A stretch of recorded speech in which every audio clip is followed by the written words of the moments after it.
d'études et de conseil en environnement naturel, spécialisé dans l'expertise écologique et dans l'intégration écologique de projets, aussi bien de conservation, d'aménagement ou d'exploitation.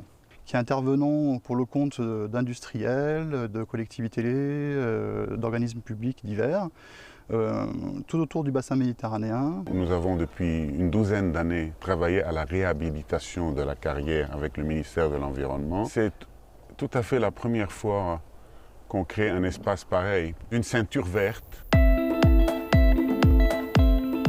Nous avions donc le cadre tel qu'exposé par la cimenterie, avec un territoire, avec une envie de Greenbelt qui fait le tour de l'exploitation, un terrain à disposition.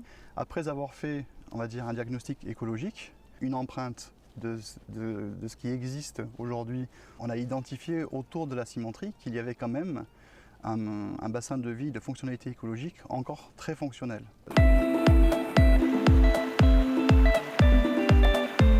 Avec la société HydroQuest, on est territoire d'expérimentation sur une hydrolienne fluviale. Pourquoi? Parce que justement, on a les conditions idéales en termes de profondeur et en termes de courant qui est supérieur à 2 mètres par seconde. C'est vrai qu'on aimerait bien que ça alimente par exemple les quais de la Loire ou que ça alimente au moins une partie des foyers, sachant qu'ils nous ont dit que ça produisait entre 30 et 50 kW, soit l'équivalent d'une soixantaine de logements. Je suis Jean-François Simon, je suis le président de la société HydroQuest qui fabrique des hydroliennes fluviales, estuariennes et marines. Donc elle fait à peu près 12 mètres de long, 6 mètres de large et une douzaine de tonnes. C'est le seul système à double axe dans le monde. Et grâce à ces techniques-là et à quelques autres, bien sûr, d'énergie renouvelable, on est dans la transition énergétique. Il s'agit d'une technologie française qui a été développée pendant 10 ans dans des laboratoires français. C'est une technologie d'excellence.